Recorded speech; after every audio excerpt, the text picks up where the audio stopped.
So, the big thing that people are talking about nowadays, when I mean people like gamers, are talking about are subscription services or things like crossplay, or even talking about the next generation of consoles which are supposedly coming out around next year. In an overall sense, the main vocal concern with video games is the future of them.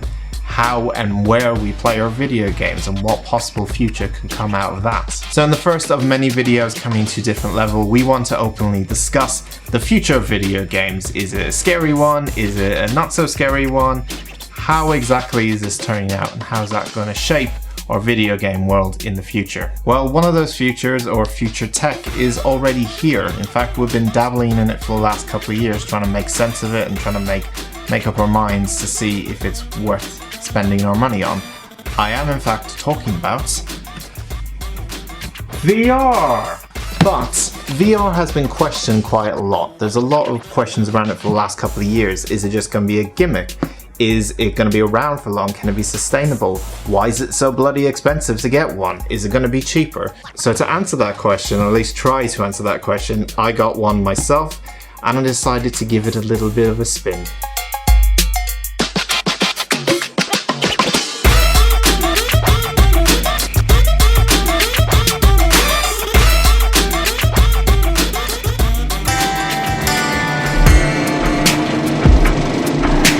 Although VR and VR gaming has gained widespread popularity in our homes for the past 5 years or so, its core idea has been developed or seen in many different forms. The actual first idea, real genuine example of what we have today in terms of a headset, was created in the 1960s by inventor Maureen Hellig. Back then, even the name was just as fancy, claiming it to be a telesphere mask. Sounds fancy, but when you look at it nowadays, it has no motion tracking and was only used for watching films through a stereoscopic 3D display, which would have looked something like this.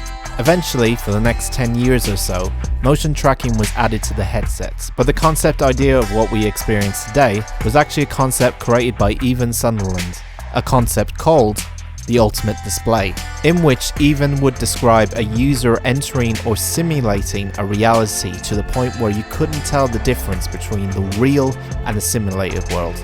The ability to interact with objects in a realistic way, computer hardware to create a virtual world and maintain it in real time. Again, this concept has been played around, so to speak, even in movies, television shows, and yep, even roller coasters. But VR never took off commercially in the 90s or the 2000s, not even in the 1995 release of the infamous Nintendo Virtual Boy could win people over. I mean, I can't say I'm surprised really. It needs your eyes. Virtual Boy. See it now in 3D. So what I'm trying to get at is that even for the average tech consumer, it's very, very noticeable that VR is starting to boom, not just in the gaming world, but in the outside world as well, and we'll get to that later. The idea and the core concept of it has been with us for a very, very long time. We just never got to that stage where we can have something like a VR headset on our heads with one wire going through it, sometimes with no wires, until now. I think it's probably about time I actually took this thing for a spin, see for myself. What is this thing? 3, 2, 1, go.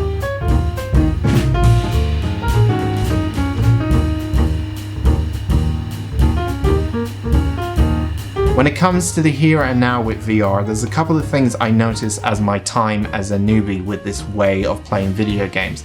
Now I want to stress that this is just my opinion. I have immersed myself in this VR headset for a couple of months now to see how I feel about it, but overall I wanted to make a couple of pointers about my time in VR and share them with you. And maybe if you don't own a VR headset, that might be helpful for you. If you do and you've already made your opinion, that is absolutely fair enough. The first thing I want to talk about is the tech itself. VR is always evolving, just like a console. It's like an evolving accessory, so to speak. Whether it's better resolution, more realistic feedback from the games, better finger placement, wireless, PC-less, and some of those features mentioned are recent evolutions of VR.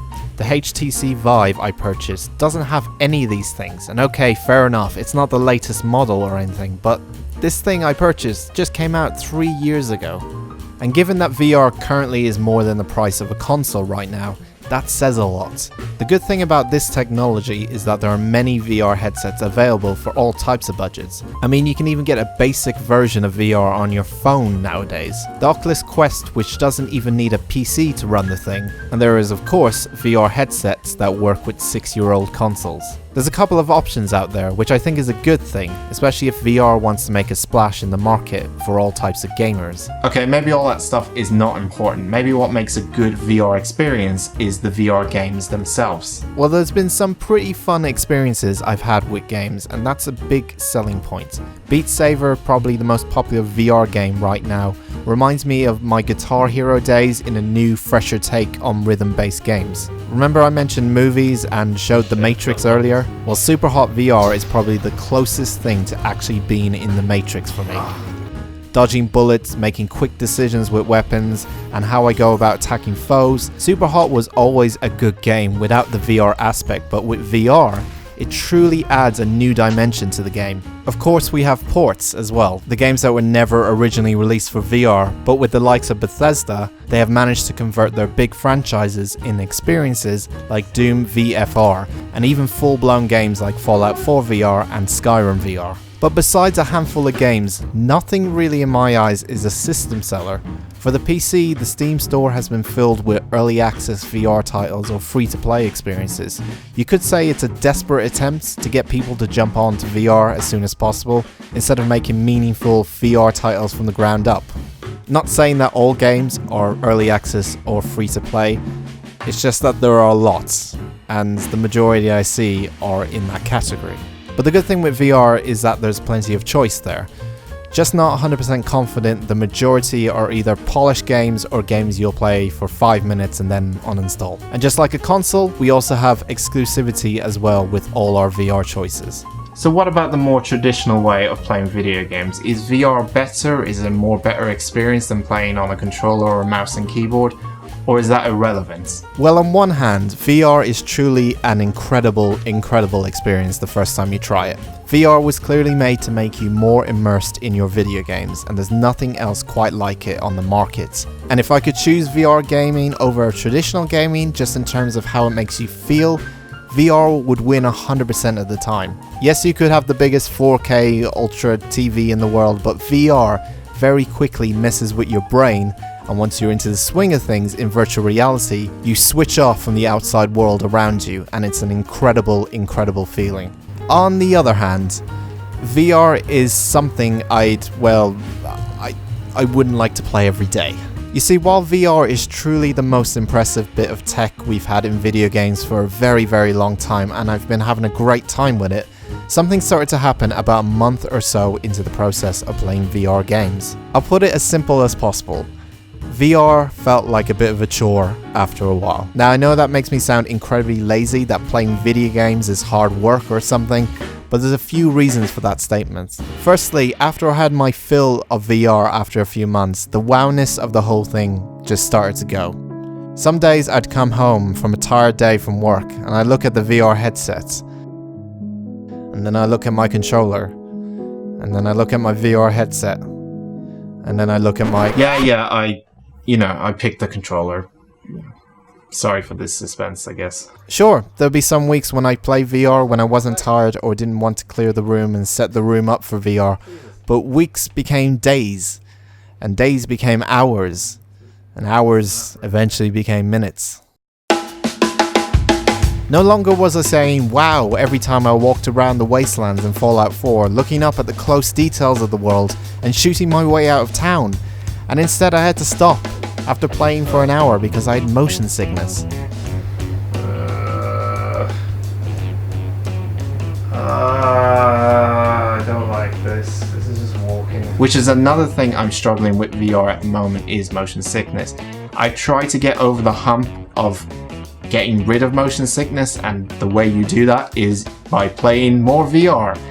And I just can't. And I just can't play for longer than about 40 minutes until I feel like I'm going to be sick or I get the sweats and I have to put the VR headset down. And when the thought of coming home to play Witcher 3 on my nice big 4K TV on my nice sofa, or play Fallout 4 Don't Get Sick Edition is available, I'm gonna pick the TV, unfortunately. Sure, there are games that don't make you feel motion sickness, and Fallout 4, for example, has a teleport function in case you start to feel woozy, but teleportation is not available in all the games, so it blocked off a lot of games for me. And even using a teleportation function really just took me out of what I want to experience in VR, the immersion of the game in the end. After a while, I gave up on it. I went back to playing games on PC and console, like the sad, worthless man I am. I really have to do this for 70 hours or 80 hours. We, and when I mean we, I mean the industry. We've been trying to get the next gen experience on consoles, or at least trying to find out what that thing is for years. Do you remember when the iToy was a thing on PlayStation 2?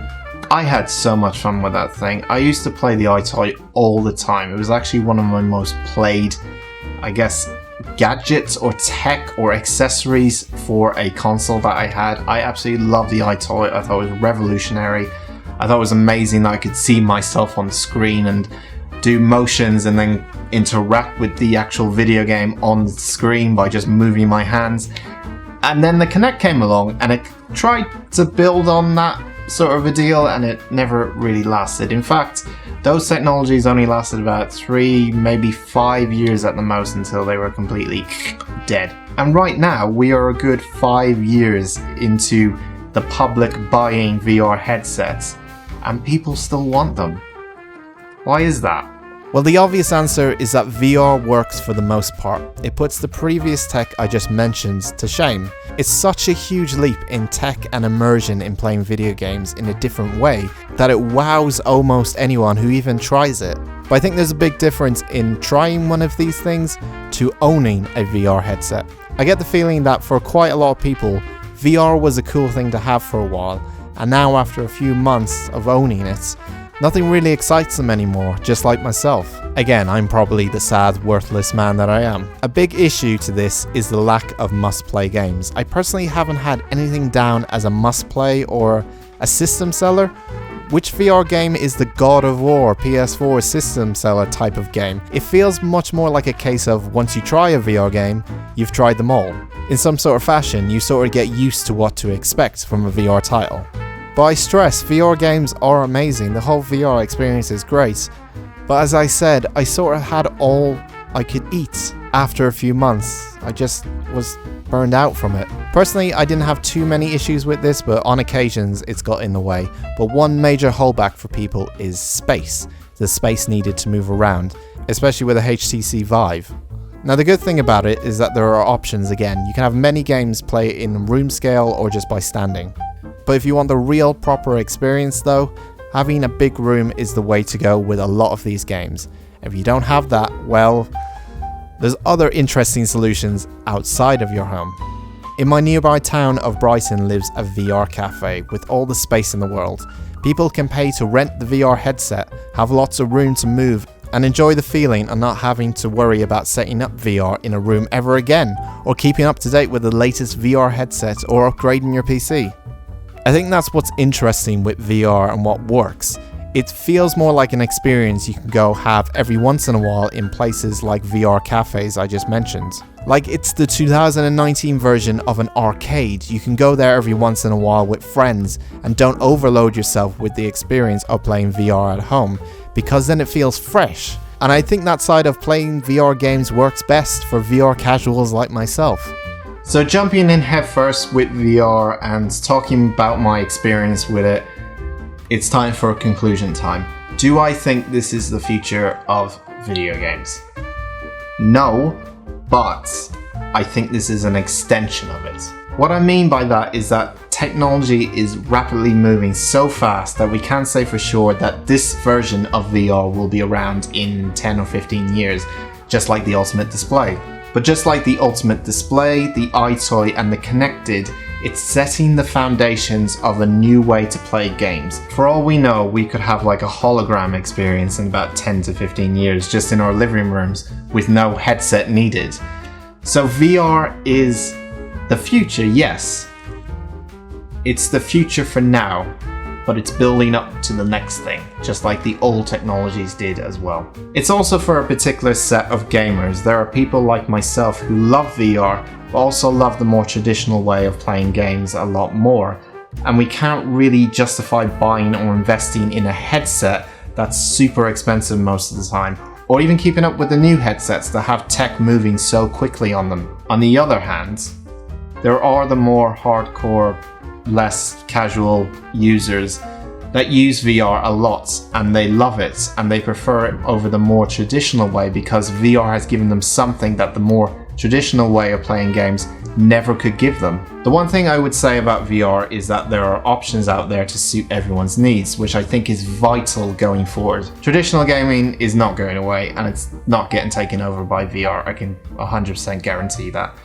But VR is a very good alternative experience to play video games. VR for me, I like it, but I don't love it so much that I want to own one of these things. I had amazing experiences with this thing, but there is a big factor to owning one of these things and trying them out a couple of times a year. I think when you own it, that fun factor seems to just disappear a little bit, and the wowness of the whole thing that I talked about earlier does seem to drop off. And when I spoke about earlier about VR cafes and bars, having VR experiences set up where you have the room already, you have the latest tech, rather than sat in your room or your living room playing this thing over and over again. I prefer that other side of VR where it feels more like an arcade experience where you go out and you try VR every once in a while. But to play this a lot and to play it more than traditional games is definitely not for me. However, I do appreciate that we have this technology and I appreciate that people really truly love VR, and I'm very glad there is at least an alternative way to play video games today.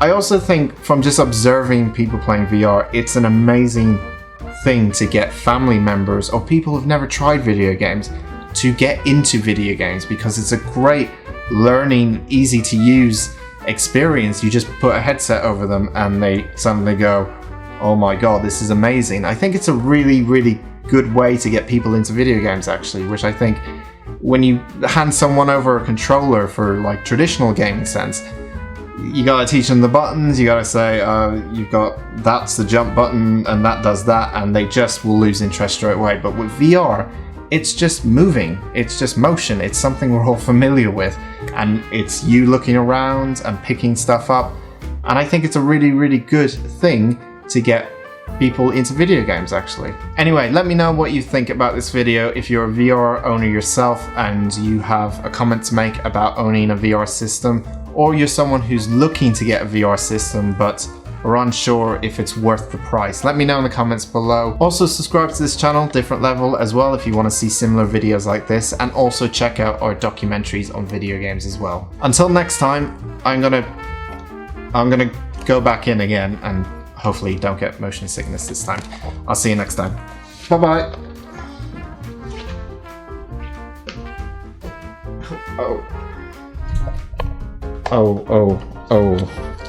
Oh, I just nearly knocked the camera down. It's probably a good idea to not walk out of shot completely blind. It's probably a good pro tip there.